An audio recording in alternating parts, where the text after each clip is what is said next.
Hello, I'm Emily Oakes, History Subject Advisor here at OCR. At OCR, we're very proud of our strong partnership with the SHP, and this video is just part of the support that we offer to our GCSE History B teachers. We hope it will give you some fresh insight into approaches to the History Around Us unit. Here's Matt to explain more. Hello, I'm Matt Stanford. I'm Director of the school's History Project. This video is to introduce you to an exciting element of the OCR History B GCSE, the SHP specification, and that is the History Around Us unit, or site study. What makes this different from site studies in other GCSE specifications is that centres have the freedom to choose their own site to study, allowing them to tailor their course to the needs of their students and their school. In this video, 3 teachers will share their experiences of how they chose their site, planned their lessons, and how they teach this unique part of the course. My name is Sarah Jackson and I'm Head of History at Solston Village College in Cambridgeshire. We're an 11 to 16 comprehensive school. I have been Head of Department for 4 years and I've been teaching for 8 years. I'm Hugh Richards. I'm the Head of History at Huntington School in York. We're an 11 to 18 comprehensive school with about 1,500 students. Hi, my name is Stuart Farley and I'm Head of History at Upper Shirley High School in Southampton.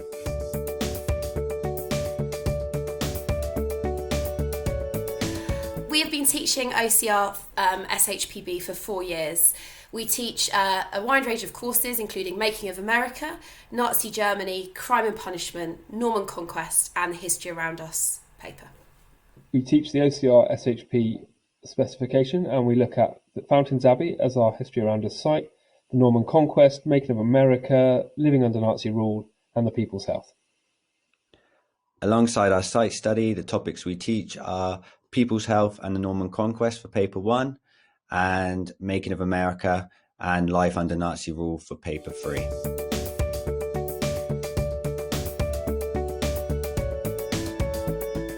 Our site is Solston Village College, which is our very own comprehensive school. The school was founded in 1930 by Henry Morris. It was the first of many village colleges in Cambridge, but it is truly just a regular comprehensive school. What's great about it though is it's super local and it means a lot to our children. The site we chose was Fountains Abbey and Studley Royal Water Gardens, which is a local monastery. It's about 45 minutes up the road, but it also has national and international significance as it's also a World Heritage Site. We chose Beaumont-Hamel Newfoundland Memorial because it was a site that had always stood out on our World War I battlefield tours because it has been frozen in time on the morning of the 1st July 1916 and tells the story solely from the perspective of the 1st Newfoundland Regiment.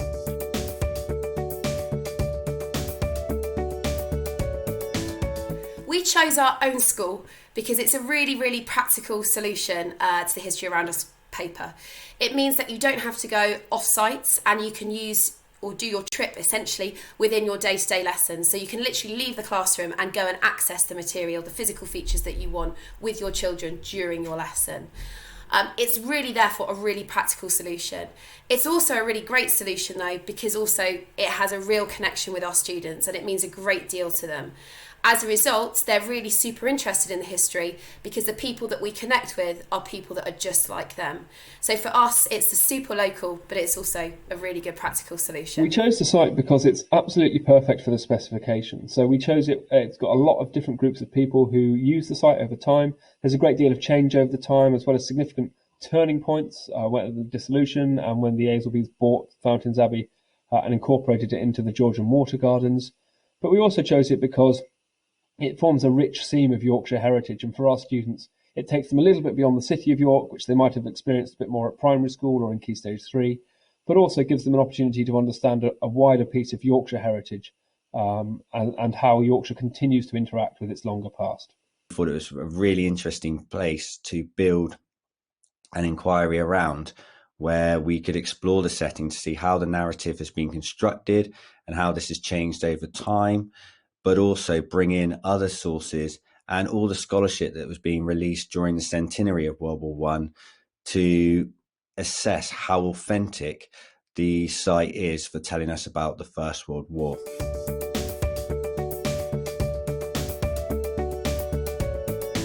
So it might sound quite difficult to research a school, but actually I found it surprisingly easy. The first place I started was just literally in the local library. So we have a Cambridge Central Library, and within that there's just a local history section, which has access to lots and lots of local history books.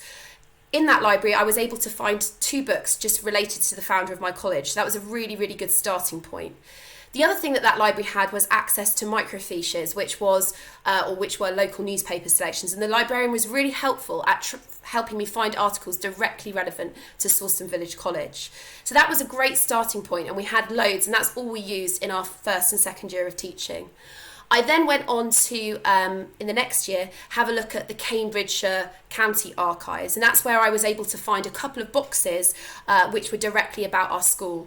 All I did was send an email to the archivist, and they came back to me saying which boxes they had and what was available, and all I did was go in for a few hours. I got permission from my line manager to go in, and I was there for a few hours, and I just went through the key bits of information. I was able to take pictures, copies of stuff that would be useful for us. So even though obviously there was some archival research involved, it was actually not very time consuming, and it was a matter of hours rather than days. The main way we researched our site was starting to use guidebooks and tour guide information and leaflets from over time. So we had a look, we dug out some old HM stationery office ones from the 1970s, and we had a look at early guidebooks from the 1920s, as well as more recent ones. And that gave us a really nice overview of the site. Before looking at like a broader range of information around like medieval monasteries from our existing stock of Key Stage 3 and 4 textbooks, and also thinking about what else we know about the medieval church, for example, or the Georgians and their sort of social attitudes and agenda. So we kind of pulled together a whole load of different resources in that way. When researching the site, we found the Canadian Tour Guides and Visitors Centre really useful in not only finding out more about the history of the site, but also its significance to the people of Canada. We also found a huge wealth of information online, from photographs of the site at the time, to compare with how it looks today, to soldier testimonies, to battle reports and maps and actual video footage, timelines. JSTOR had some great articles on how the narrative has been constructed at Beaumont-Hamel, and I was able to use the footnotes there for further research. And there's been some great articles within our subject community on looking at sites and museums as interpretations of the past, and in particularly Andrew Wren's article focusing on Beaumont-Hamel was really useful in shaping my thinking.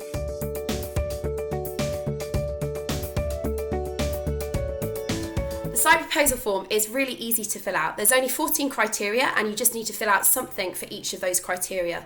Whenever I was concerned or anxious about one of those criteria and whether we met it, I was able to email a subject-specific advisor from OCR who got back to me really quickly to reassure me about my concerns.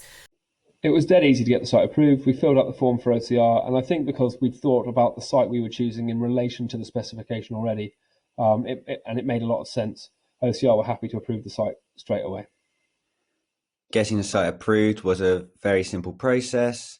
The OCR team were really helpful, and the site proposal form was straightforward to fill in and was a useful planning tool in our inquiry because it allowed us to assess our thinking against the 14-point criteria.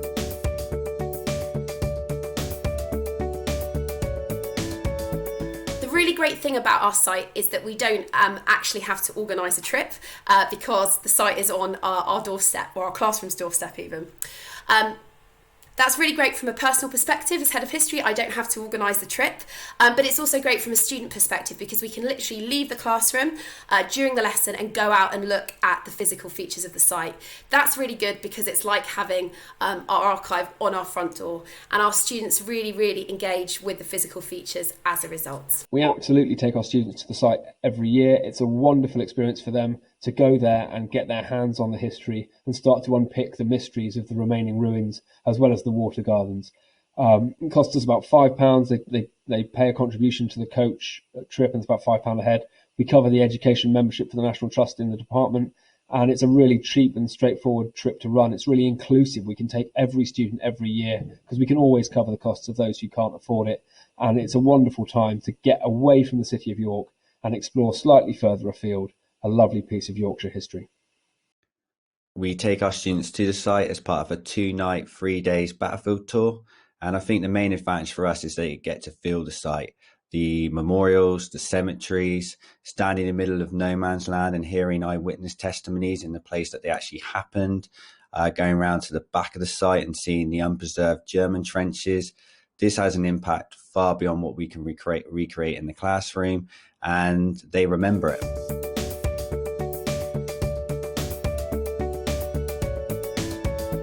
We teach the History Around Us paper at the end of the Key Stage 4 curriculum. We do this for both curricular and practical reasons. Firstly, in terms of the curriculum, students have just studied British history. So they study the Norman Conquest, and then they go on to study the thematic crime and punishment. That means students have just studied 20th century Britain through a very big perspective in the thematic paper. It's really nice, therefore, when they go on to do the history around us, that they can make connections between events that had happened in the crime and punishment paper, but now look at those and the impact of those on a much more local level in the history around us. It's also really practical because Year 11, obviously, as the year goes on, get more stressed, and we find that doing something quite familiar to them really helpful towards the end of the year. They feel much more confident about it, and we do find it the most accessible part of the course. So it's not a stress creator, it actually gives them the confidence they need moving towards the exams. We teach the History Around Us unit right at the start of Year 10. That's for a few reasons. There's some practicalities around the trip. Although we can justify it as a piece of field work in the vein of geography or science, we use the History Around Us unit right at the start so we can get them out of school really straightforwardly. We want good weather, so it needs to be near the summer. And if we try and go in May, then we get tied up in not being able to leave school because there are exams on and that sort of thing. So we go right at the start of the year. It also means that they're all in the same place in the course.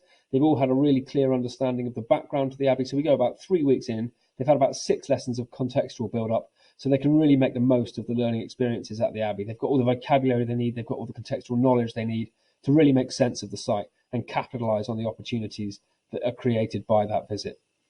We visit the site in spring term 1 of Year 10, which is the latest point in the school calendar that we can do a 2-night, 3 days battlefield tour. And we then teach the inquiry at the start of Year 11 as part of following the course chronologically. This is useful for leading, because the inquiry leads into our next topic on life under Nazi rule, and also the interpretations work they do as part of the British depth study on the Norman Conquest is also useful grounding for this inquiry as well.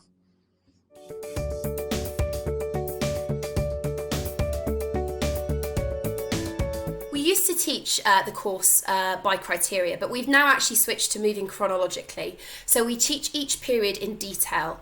We've really found that this has helped with our students' understanding of the different historical periods, and means that when they come to the question, they're more confident to ask an answer about specific periods. The way we organise our course is we start with a big overview for our students at the start. That gives them a real sense of change over time, so they can get a sense of just how much the school has changed from when it was open to the present day. We do that both through timelines and also visually through looking at maps. We then go to looking at the opening of the school site, and then after that we look at 3 different periods that we've chosen, and we go into each of those in great depth. Within those, we look at both the physical features of the school site, so the physical changes, but also the changes for the experiences of people on the school sites. Finally, we can also reflect on what our school site reveals about the values of society at the time. Once we've studied the different periods in depth, what we do at the end of the course is we bring everything together and we go back and we reflect on the site and the changes in the site. That enables us to look at some of those later criteria that OCR provides, such as significance. The scheme of work is organised into key questions. We haven't used the 14 criteria in a sort of lesson by lesson approach where we do X number of lessons on each of the criteria, but we've instead tried to group them together. And for the most part, it works. Everything sort of fits into those 4 major questions. Things like who uses the site and how significant was the site and how does the site change over time. And you can kind of bring together different elements of the criteria into those major inquiry questions. We make sure that we teach them a little bit of the site sort of story before we go, And then most of the rest of the time when they come back from the site, we're using bits of recorded video from the site, we're using images and their memories of the tour to then add in a whole load of extra layers of sources and information to build their understanding of the course and the site as they study it over about 20 lessons or so. We plan our scheme of work around one big inquiry question. How authentic is Beaumont-Hamel Newfoundland Memorial for telling us about the First World War? And each step of our inquiry has a different focus of the war. So we don't plan our lessons around the criteria explicitly, but the criteria has been a really useful planning tool for developing the depth of our inquiry. At the end of each step, they review their learning by developing a site map, which they carry with them through each step of the inquiry and use at the end to create a tour guide, helping visitors to understand the site as well as any authenticity issues. And then we create the scenario that one group has turned up and they only have time to visit 3 features of the site, and the students have to explain which 3 features they would show this group and why, which models how they would apply their learning to a typical exam question.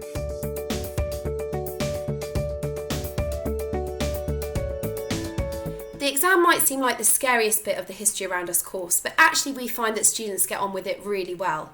They only have to answer 2 questions in an hour and they get the choice of 3. This really helps with lower retaining students who, because they understand the site really well and they feel confident about the school site because it means something to them and they can remember the stories, means that they can often offer up a lot more factual knowledge than they can for some of their other papers. So one of the things we do with revision is one of the reasons we put the course right at the start actually is that at the end of the unit they have a go at a couple of exam questions.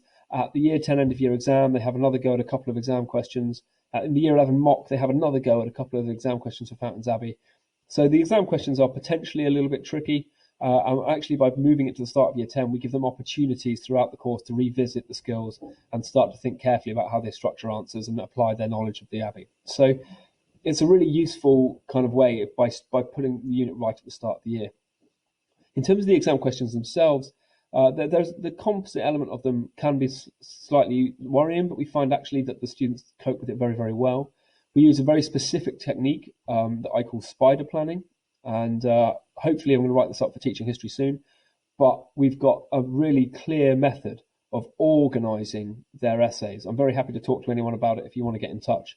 And I can show you how it works. But we use a visual method of thinking through the question, making sure they've got all the different elements they need, and they've got some evidence from the site to support the claims they're making.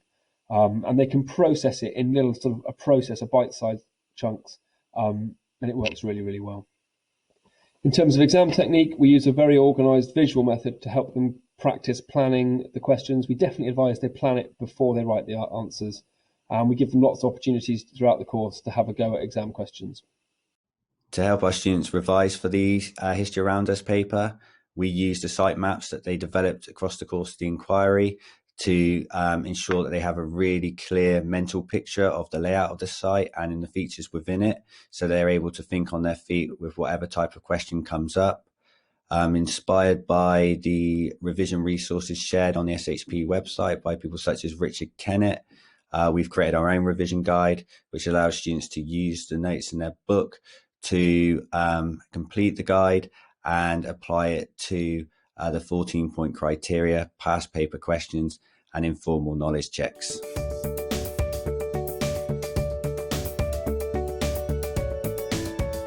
When our students start the course, they're always incredibly sceptical about studying their own school. They don't understand how it could work on a paper, but more importantly, they just don't really understand why you'd want to study a school when there's so much history out there. Over time, however, they realise just how important it is learning about local history, because they realise it's the history of people like them and people who have connections to them, people who've walked in the same places as them. People who mean something to their community. And over time, students really gain a real love for this paper, and we get so many positive comments about it. So Student reactions have been really interesting. A lot of them sort of expect Fountains Abbey to be their least interesting unit. They sort of come at it with a suspicion of, I'm not going to enjoy this that much.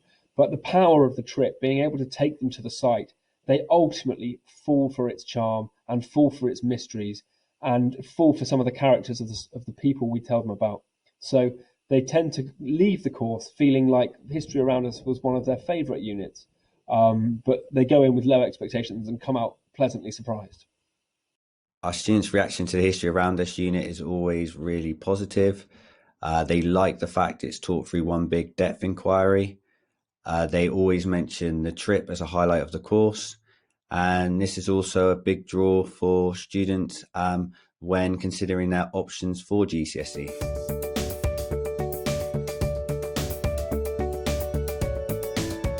Advice for anybody who's thinking about taking OCR History B would be, I would strongly encourage you to do it, because it is like no other GCSE history offering out there. It's the only one that you can make specialist to your curriculum. You can decide what works for you and your students and your community and what matters most to them. The flexibility it gives you, therefore, is really, really special, and it's something that usually we only get to do at Key Stage 3 is to get to make such big curriculum choices. It might sound scary because there's no textbook involved, but that's the joy of it. It's that being able to plan what works for you and your school and your students. I definitely advise people to really seriously consider the OCRB spec for a few reasons. First one is the course content is very teachable. There's a nice solid focus around a set of concepts that work really successfully. And they haven't stuffed each unit with too much content. It's very teachable indeed. And also say, look at the assessment. The assessment has plenty of elements that are really straightforward for students to understand. And it has that sort of accessibility for our lowest attaining students very, very well embedded into that course. There are also more challenging questions, as there have to be, but fundamentally it is a course that is accessible to everybody and allows people a rich seam of history that they can really get stuck into without feeling overwhelmed. I would say do it. The course is built upon SHP principles and is coherent, flexible and diverse enough to create a really relevant and meaningful course for your students. A huge thank you to Matt Stanford and our three teachers, Sarah, Hugh and Stuart, for sharing their insight and experiences. We hope you enjoyed the video, and if you'd like to find out more about our SHP History GCSE, or if we can help in any other way, then please get in contact with the OCR History team. We're always happy to help.